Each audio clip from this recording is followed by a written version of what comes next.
안녕하세요. 저는 홀로 힘든 시간을 견디며 이제서야 행복을 찾기 시작한 여자입니다.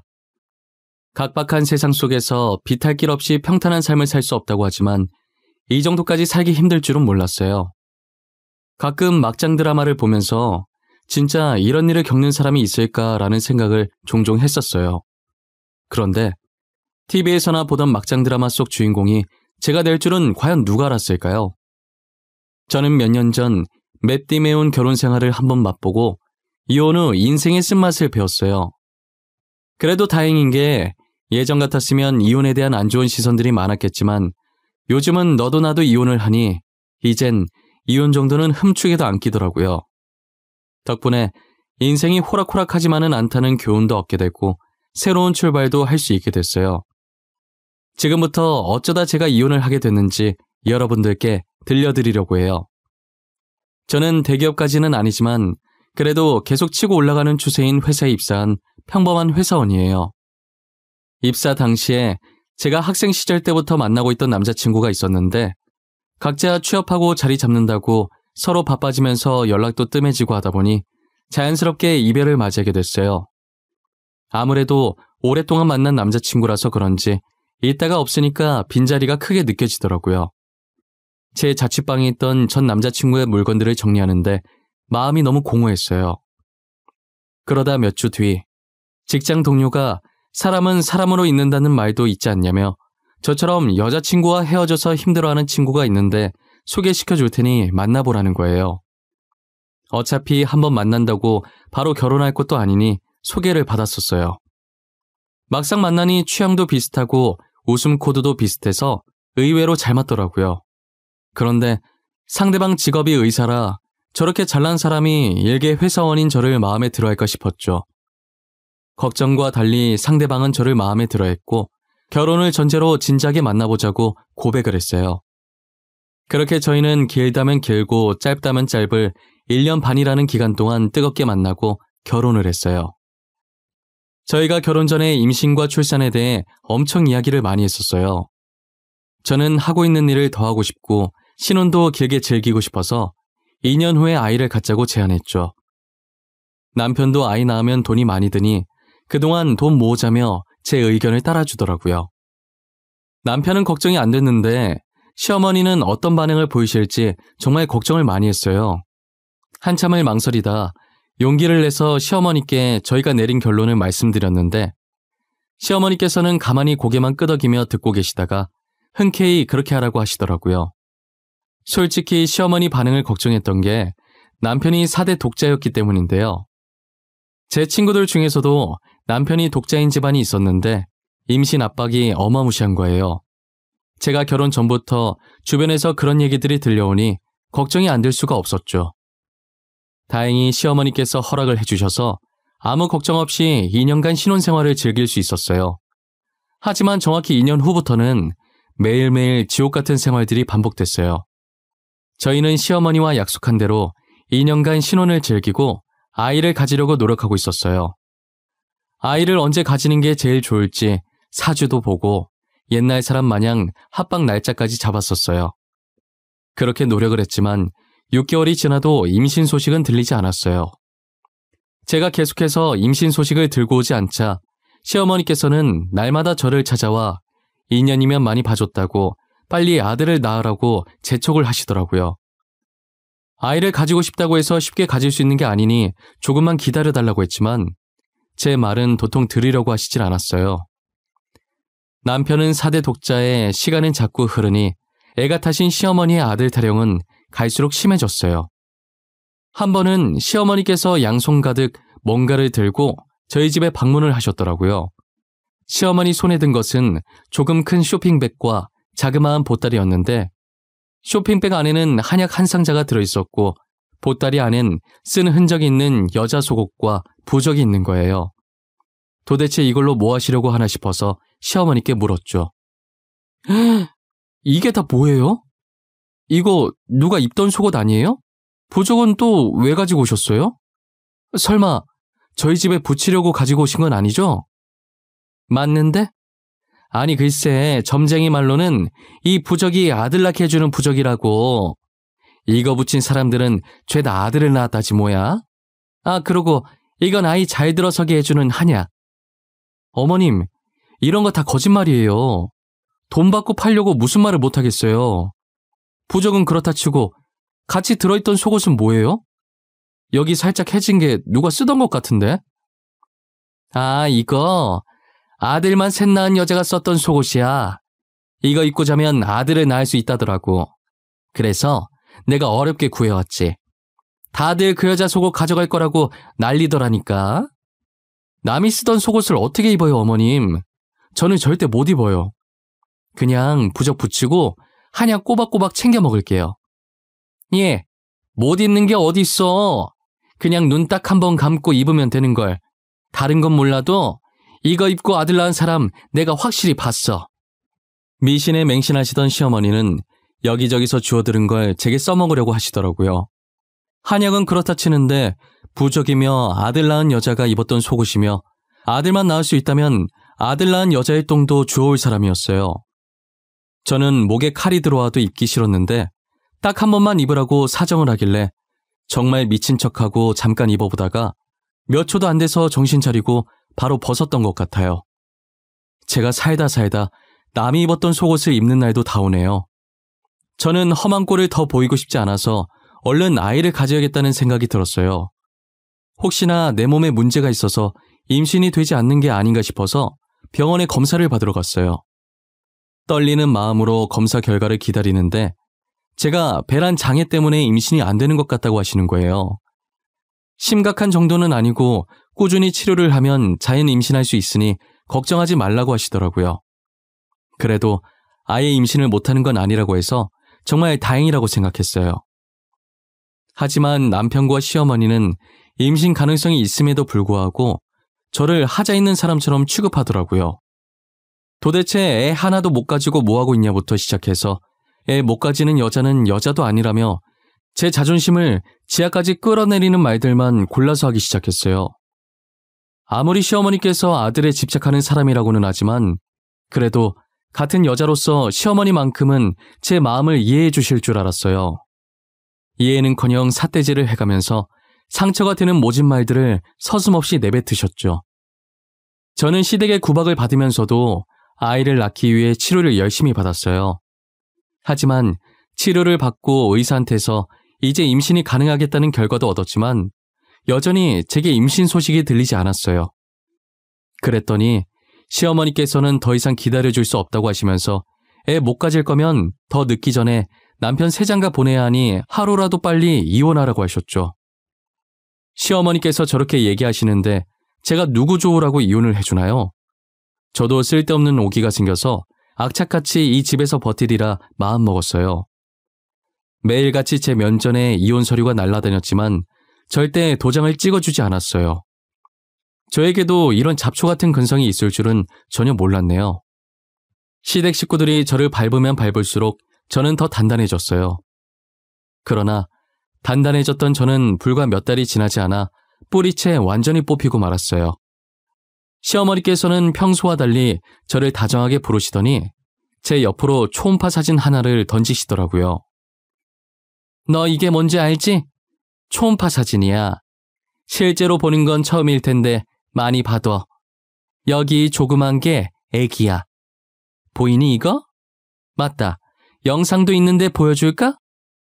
이걸 왜 저한테 보여주시는데요? 이젠 방법을 바꾸신 거예요? 도대체 무슨 꿍꿍이로 이러시는 거예요? 그냥 평소처럼 화를 내세요. 이제 할미가 될 사람인데 점잖게 지내야지. 화를 내서야 되겠어? 저 사진 속 애기 내 새끼야. 우리 손주라고. 그러니까 우리 아들 좀 이제 놔줘. 그이 애라고요? 확실한 거예요? 괜히 저 떼어내고 싶어서 쑤쓰시는 거 아니고요? 예, 너는 이런 대우 받으면서도 우리 집에 붙어있고 싶니? 나 같으면 진작에 이혼했겠다. 진짜 내 손주 맞고 위자료 달라는 대로 줄 테니까 아들 발목 그만 잡고 제발 이혼 좀 해줘. 부탁이야, 응? 저는 애써 괜찮은 척 정신 부여잡고 표정 관리하면서 시어머니 말에 맞받아치긴 했지만 남편에게 상간녀가 있었다는 것도 그리고 그 여자가 임신을 했다는 것도 너무 충격이었어요. 남편과 상간녀는 의사와 환자로 만나 사랑을 키워갔더라고요. 시어머니 말을 들어보니 상간녀가 꽤나 돈이 많은 집안의 사람인 것 같았어요. 돈도 많은데 거기에 남편 아이까지 임신을 했으니 당연히 결혼을 서두르고 싶었겠죠. 그러기 위해서는 제일 먼저 제가 남편이랑 이혼을 해야 했고요. 제가 그동안 온갖 수모를 다 받으며 여기까지 어떻게 버텨왔는데 겨우 저 초음파 사진 한 장에 완전히 무너지게 되더라고요. 다른 여자가 남편의 아이까지 임신한 이상 제가 여기서 더 버티고 있을 이유는 없었어요. 결국 저는 남편에게 이혼 소송을, 상간녀에겐 상간녀 소송을 해서 위자료를 받을 수 있는 만큼 다 받아내고 그 집에서 나오게 됐어요. 하지만 저도 이대로 순순히 손 놓고 당하고만 있을 수는 없는 노릇이라 명예훼손으로 고소를 당하는 한이 있더라도 어떻게든 복수를 하리라고 마음먹었어요. 그간 구박을 받으면서 혹시나 필요할 때가 있지 않을까 싶어서 모아둔 녹음본들이 있었어요. 전 시어머니께서 제게 초음파 사진을 들이밀던 순간도 다 들어가 있었죠. 저는 의사협회 홈페이지에 들어가 익명으로 남편의 불륜 사실을 녹음본과 함께 올렸어요. 제가 올린 글은 삽시간에 조회수가 어마어마했고 남편 병원까지 이 얘기가 들어가게 됐죠. 남편 병원은 난리가 났고 결국 남편은 병원 이미지 떨어뜨린다는 이유로 잘리게 되었어요. 그리고 저는 의사협회에 더 이상 남편이 의사 생활을 못하게 블랙리스트로 추가시켜달라고 항의했죠. 사람들도 저런 의사한테 자기 배우자들 치료 맡겼다가 바람나면 어쩌냐고 힘을 실어주더라고요. 덕분에 모든 병원에 블랙리스트로 올라갔고 남편은 직접 개인 병원을 개원하지 않는 이상 어느 병원에도 들어갈 수가 없었어요. 복수를 하긴 했지만 마음의 상처가 너무 커서 저는 우울증에 걸리고 말았어요. 끝없이 파고드는 우울함이 업무까지 지장이 가기 시작해서 한동안 휴가를 내고 출근을 안 하다가 결국엔 퇴사를 하고 이대로 가다간 정말 죽을 것 같다는 생각에 본격적인 심리치료에 들어갔어요. 치료도 받고 부모님 곁으로 돌아가면서 점점 마음의 안정이 찾아오더라고요. 하지만 조금 더 쉬고 싶은 마음에 일을 다시 시작하지는 않고 있었어요. 저희 집안이 원래 할아버지께서 사업을 조금 크게 하셨어서 남긴 재산이 꽤 많은 편이었어요. 사업이라는 게 늘 잘 되는 것만은 아니기 때문에 저희 아버지는 사업을 좋아하지 않으셨어요. 그래서 할아버지 돌아가시고 아직 회사가 잘 나갈 때 다른 분께 비싸게 팔아 넘기셨고 아버지는 본인이 다니고 있던 회사에 계속 다니면서 매달 꼬박꼬박 월급은 받고 사셨죠. 이것 때문에 동네 사람들 사이에서 저희 집안에 대한 이야기가 많이 나왔었어요. 할아버지 회사가 잘 나가서 돈 많은 부자인 줄 알았는데 그것도 다 빚으로 내서 운영한 거고 할아버지 돌아가시고 빚 갚으려고 다른 사람한테 회사 넘겼다고 알고 보면 빈털털이라면서 씹어댔죠. 하지만 아버지는 오히려 그 헛소문이 더 많은 사람들한테 퍼져나갔으면 좋겠다고 하셨어요. 그래야 저희한테 돈 보고 접근하는 사람들이 없어진다면서요. 아버지의 바람대로 소문은 빠른 속도로 퍼졌고 저희에게 돈을 노리고 접근하는 사람들이 없었어요. 그렇게 할아버지의 숨겨진 재산들은 저희 가족들만의 비밀이 되어버렸죠. 그래서 저도 할아버지 재산의 존재를 잊고 있었는데 아버지께서 갑자기 저를 부르시더니 할아버지가 생전에 사놓으신 땅이 하나 있는데 재개발에 들어가서 땅값이 미친 듯이 올랐다는 거예요. 그 땅이 할아버지께서 제 앞으로 남겨놓은 유일한 재산이었는데 돈도 얼마 안 되는 땅이어서 얼마 전까지도 부모님께서 팔까 말까 고민했었다고 하시더라고요. 그런데 하루아침에 그 땅을 사고 싶다고 얼마를 부르든 다 맞춰서 줄 테니 팔아달라면서 연락 기다리겠다는 사람들이 많길래 알아보니 이런 상황이었던 거죠. 사람들 발길도 많아지고 있으니 거기에 건물을 하나 지으면 딱일 것 같다면서 제 명의로 지어서 1층은 제가 운영할 가게를 만들고 2층부터 4층까지는 저보고 하고 싶은 대로 하라고 하시더라고요. 제 수중에 당장 건물 올릴 비용이 없는데 이게 무슨 뚱딴지 같은 소리인가 했어요. 아빠, 내가 지금 돈이 어디 있다고 건물을 올려? 나랑 장난하자는 거야? 그냥 아무것도 하지 말고 가만히 내비둬. 아빠가 있는데 무슨 걱정이야? 내가 건물 지어줄게. 너는 그냥 돈 세고 있을 준비나 하고 있어. 이건 아빠가 주는 이혼 선물이야. 너도 이제 새 출발해야지. 우울증도 몸을 조금씩 움직여야 나. 아빠, 진짜지? 장난이었다고 모르게 없기다. 건물 지어주기로 나랑 약속한 거야? 안 그래도 치료 조금만 더 받고 슬슬 일해야겠다는 생각하고 있었어. 잘 생각했어. 일하면서 잡생각도 줄이고 그러다 보면 과거 일은 금방 잊혀져. 네가 어디가 못나서 그런 사람들 때문에 기죽어서 살아. 보란듯이 당당하게 살아야지. 아버지께서는 제게 약속하신 그대로 그 땅에 제 명의로 된 건물을 하나 지어주셨고 건물이 지어지는 동안에도 꾸준히 치료를 받으며 이전보다는 훨씬 더 좋아진 상태로 지내고 있었어요. 저는 아버지 말씀대로 건물 1층엔 가게를 운영하기 위해 잠시 비워뒀고 2층부터 4층은 원룸으로 만들어 월세를 받고 있었어요. 이젠 병원을 가지 않아도 될 만큼 정신이 말끔해져서 슬슬 가게를 열려고 생각하고 있었고 건물 상태도 확인할 겸 인테리어 구상도 좀 해볼 겸 해서 겸사겸사 건물을 찾아가 봤어요. 그런데 건물 청소하고 계시는 아주머니 뒷모습이 어딘가 되게 낯이 익더라고요. 누구였더라 기억을 되짚어보고 있는데 아주머니는 청소가 끝난 건지 걸레를 들고 일어나 청소용품을 차곡차곡 정리해서 나오고 계시더라고요. 점점 가까워지는 아주머니의 앞모습을 보니 바로 전 시어머니였어요. 전 시어머니는 저를 보고 잠시 멈칫하시더니 이내 아무렇지 않은 척 제 앞에 서시더라고요. 네가 여긴 무슨 일이냐? 설마 너 여기 사니? 원룸이라도 집값 어마어마하던데 우리가 준 위약금으로 들어간 거야? 겨우 원룸 가지고 되겠어요? 원룸 아니고 저 건물이 제 건물이에요. 그런데 제 건물을 아주머니께서 청소하고 계실 줄은 몰랐네요. 뭐? 아주머니? 나 참 어이가 없어서 내가 왜 네 아주머니야? 나 네 시애미였던 거 잊었어? 이혼한 마당에 계속 시어머니 대접을 해드릴 필요가 있나요? 건물 청소하러 오셨으면 청소만 하고 나가주시겠어요? 사람 화나게 하지 말고요. 진짜 이 건물이 네 건물인 거야? 아니, 어떻게 이게 네 건물이야? 로또라도 당첨된 건가? 뭐든 잘 됐네. 안 그래도 우리가 널 좀 찾고 있었거든. 우리 아들이랑 너랑 재결합시키려고. 제가 아주머니 아들이랑 재결합을 왜 해요? 그 집에 뭐 좋은 게 있다고 재결합을 해야 해요? 왜요? 그 여자가 낳은 아이가 아들이 아니라 딸이었어요? 그년 얘기는 하지도 마라. 요망한 년이 남의 씨 데리고 와서는 우리 집 씨라고 속인 거야. 돈 많은 것도 다 거짓말이었어. 너한테 준 위자료도 대출 써서 줬다더라. 알고 보니 상간녀가 전 남편의 아이를 임신했던 게 아니었어요. 게다가 돈 많은 집안 딸인 줄 알았는데 하루 벌어 하루 살면서 사치 부리는 여자였던 거예요. 상간녀는 전 남편과 만나면서 몰래 다른 남자들과 하룻밤을 즐기고 다녔었나 봐요. 그 많은 남자들 중 한 사람의 아이를 임신했고 아이의 친부는 가난한 집안에다 직업도 변변치 않은데 전 남편은 의사에다 어차피 연인 관계겠다 이참에 팔자나 펴보려고 전 남편 아이인 척한 거죠.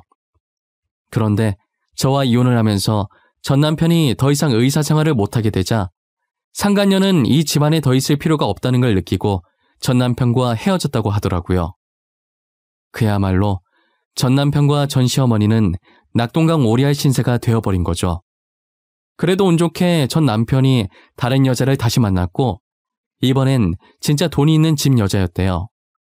돈은 잘못 벌어도 되지만 무조건 건강해야 한다고 건강검진을 받아오라고 시켰나 봐요. 전 남편은 여자 쪽에서 시키는 대로 몸 구석구석 검사를 받았는데 무정자증이라는 진단을 받은 거예요. 결국 그 여자 집에서 반대를 해서 결혼이 무산됐고 전 남편은 결혼이 무산된 슬픔보다는 무정자증이라는 사실에 충격을 받아 정신을 못 차리고 있다고 하더라고요. 제가 그동안 임신을 못했던 것도 다 전 남편이 무정자증이어서 그랬던 거예요. 그렇게 제 몸에 하자가 있어서 임신을 못한 거라고 구박하더니 정작 전 남편이 씨 없는 수박이었던 거죠.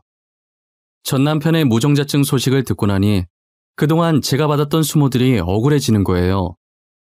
그런데 전 시어머니는 눈치도 없이 서로 하자 있는 건 쌤쌤이니까 재결합을 하자고 애원하더라고요.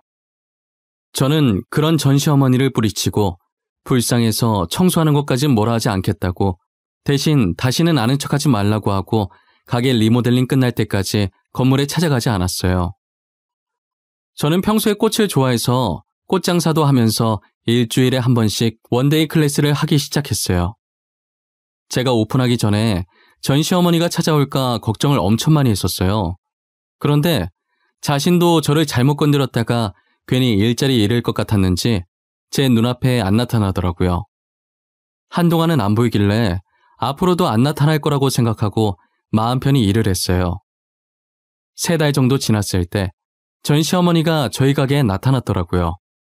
제 예상대로 그동안 잘릴까봐 안 나타났는데 이제 다른 건물 청소로 바뀌어서 다시 나타난 거예요. 처음엔 말로 다시 잘해보자고 전 남편이랑 재결합해달라고 하시더라고요. 저는 단호하게 절대 재결합할 마음 하나도 없으니까 돌아가달라고 했어요. 그랬더니 갑자기 소리를 지르면서 제 뺨을 때렸다가 가게에 있던 꽃을 저한테 던졌다가 꽃 담으려고 놔뒀던 통들을 찾다가 아주 난리가 난 거예요. 어차피 가게에 CCTV가 있어서 증거 자료로 제출해서 고소하고 손해배상 청구하면 되니까 가만히 있었어요. 제가 계속 가만히 있으니까 약이 올라서 더 열받는지 자기 분을 이기지 못했어요. 그러더니 자기 옆에 있던 꽃을 뽑아서 바닥에 팽겨치고 그 통 안에 있던 물을 저한테 뿌리려고 했는지 통을 잡고 힘을 주는데 누군가에 의해서 통이 다시 바닥으로 떨어졌어요. 물이 사방으로 튀었고 통은 바닥을 나뒹굴고 있었어요. 저는 물을 맞을 준비하며 고개를 살짝 숙이고 눈을 감고 있다가 통이 떨어지는 소리에 고개를 들었죠. 전 시어머니 앞을 막아선 건 저희 가게 단골 손님인 아주머니 한 분과 젊은 남자분이셨어요. 이 아줌마가 진짜 미쳤나. 지금 남의 귀한 집 딸한테 이게 뭐하는 짓이에요?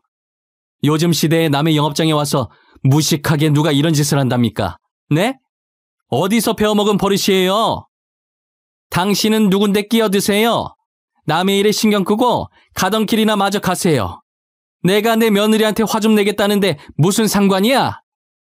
며느리는 무슨 며느리? 이혼했으면 남남이지. 도대체 여기에 당신 며느리가 어디 있는데? 이제 내 며느리예요. 그러니까 당신 한 번만 더 여기 나타나면 진짜 내가 가만 안 둘 거예요. 알겠어요? 아주머니는 전 시어머니한테 삿대질하며 고래고래 소리를 지르셨고 전 시어머니는 처음엔 같이 소리 지르다가 아주머니의 포스에 압도되어 아무 말도 못하고 계셨었어요. 그리고 남자 손님은 안에서 전화하기엔 시끄러우니 가게 밖으로 나가서 경찰에 신고를 해주고 계셨죠. 결국 전 시어머니는 경찰에게 끌려나갔고 저와 손님 2분도 같이 경찰서에서 참고인 조사를 받았어요. 손님의 증언과 제가 제출한 CCTV 증거를 토대로 전 시어머니는 폭행과 영업방해, 그리고 기물파손으로 벌금과 손해배상 청구를 피할 수 없었어요. 그리고 경찰서 간 김에 더 이상 시댁이 찾아오지 못하도록 접근금지 신청까지 하고 나왔어요. 접근금지 신청 때문에 저보다 먼저 나간 손님 2분은 제가 나올 때까지 밖에서 기다리고 계시다가 제가 나오자 한달음에 달려와서는 많이 놀랬겠다고 걱정해 주시더라고요. 저를 도와준 아주머니와 젊은 남자 손님은 모자지간으로 정말 사이가 좋으셨어요. 저희 가게에 일주일에 3-4번은 오시는데 가만히 보고 있으면 저도 괜시리 웃음이 나는 가족이었죠. 원데이 클래스도 들으러 오시고 꽃도 사러 오시고 아주머니께서는 가끔 제 일도 도와주시곤 하셨어요. 부모님만큼이나 편한 분이 있냐고 물으면 바로 아주머니라고 답할 수 있을 만큼 제게 너무 잘해주셨죠. 제 일을 도와주면서 이런저런 얘기를 하다가 제가 이혼했다는 사실도 밝히게 됐고 아주머니께서도 남편과 사별을 했다는 사실을 알게 되었죠. 요즘은 이혼 흠도 아니라고 얘기 들어보니까 제 잘못 하나도 없으니 당당하게 살라고 조언도 해주셨어요. 아주머니는 저의 이런 추한 과거 얘기도 서스럼 없이 꺼낼 수 있는 편한 분이셨어요. 걱정 가득한 눈빛으로 제 손을 꼭 잡아주시는데 마음만큼이나 손도 참 따뜻하셨죠. 그러다 문득 가게에서 아주머니께서 전 시어머니한테 하신 말씀이 생각나는 거예요. 자신의 며느리라고 하신 게 단지 저를 구해주시려고 한 말 같은데 괜히 무슨 뜻인지 궁금해지더라고요.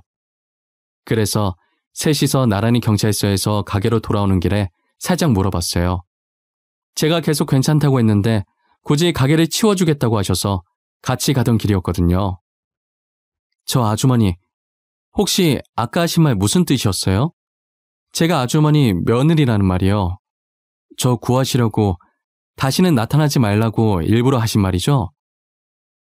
그런 것도 있고 지은 씨가 진짜 우리 며느리 했으면 좋겠다는 마음도 있고 나 지은 씨 되게 좋아하거든.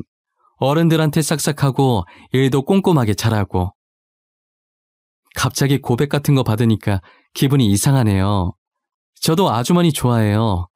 엄마같이 친근하고 편하고 따뜻한 분이시라 너무 좋아요. 괜찮으면 우리 아들 녀석 한번 안 만나볼래요? 애가 좀 답답해서 그렇지 심성은 착해. 사실 저 녀석 꽃에 관심 하나도 없어. 안 온다고 난리치다가 지은 씨 보고 반해서 오는 거야. 아이, 엄마. 그렇게 멋없이 말하면 어떡해. 내가 나중에 고백하려고 했단 말이야. 엄마 때문에 다 망쳤어. 이제 쪽팔려서 지은 씨 어떻게 보냐고. 자식아, 내가 오죽 답답하면 그랬겠냐? 사내답게 그냥 밥 한 끼 하자고 하면 될 걸 뭘 그렇게 꾸물거려. 그러다가 다른 잘난 남자한테 뺏기면 어쩌려고. 알고 보니 두 분은 저를 아내와 며느리감으로 마음에 들어서 저희 가게에 자주 오셨던 거였어요.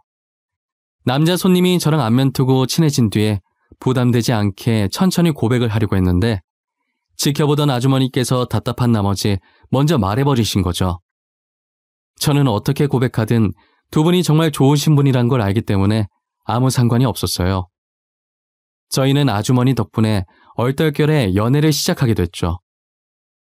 그리고 현재 연애 6개월 만에 사랑의 결실을 맺게 되어 배가 더 불러오기 전에 결혼을 해야 할 것 같아서 저희는 초고속으로 결혼 날짜를 잡고 지금 이것저것 준비하느라 바쁜 하루를 보내고 있네요. 정말 하늘에서 정해놓은 짝이 따로 있는 것 같아요. 비록 6개월이라는 짧은 연애 기간이었지만 서로에 대해 많은 것을 알게 됐고 이렇게 아이까지 얻게 되니 이보다 더 행복할 수는 없는 것 같아요. 아이 못 가져서 구박받던 지난 날들을 싹 잊게 해주는 것 같아요. 이제 저도 좋은 인연들을 만나 새 출발을 준비하고 있으니 힘들었던 과거는 전부 지워버리고 새로운 가족들을 위해 지금 현재를 충실히 살아가 보려고 합니다. 여러분들은 저처럼 미련하게 5kg라도 버티고 있지 마시고 잘못된 인연은 빠르게 끊어버리세요. 주위를 둘러보면 더 좋은 사람들이 많은데 굳이 그런 사람들 때문에 상처받을 필요는 없잖아요. 그리고 이혼했다고 절대 나쁜 거 아니니까 고민하지 마시고 아니라고 생각될 때 바로 이혼하세요. 못 볼 꼴 더 보이기 전에 이혼하시는 게 서로한테 더 좋습니다. 세상에 반이 남자고 여자인데 제가 받은 상처 감싸줄 사람 한 명 없을까요? 똥차 가고 벤츠 온다는 말이 있듯이 저처럼 전 남편 같은 똥차 가고 현재 남편 같은 벤츠 올 수 있어요. 그러니 이혼녀 이혼남이라고 낙인 찍히는 것에 두려움을 가지지 않으셨으면 좋겠습니다. 저의 긴 이야기는 여기까지입니다. 지금까지 제 이야기 들어주신 모든 분들께 감사하고 늘 행복하셨으면 좋겠어요. 상처받지 않고 사랑만 받으며 살아가시길 바랄게요.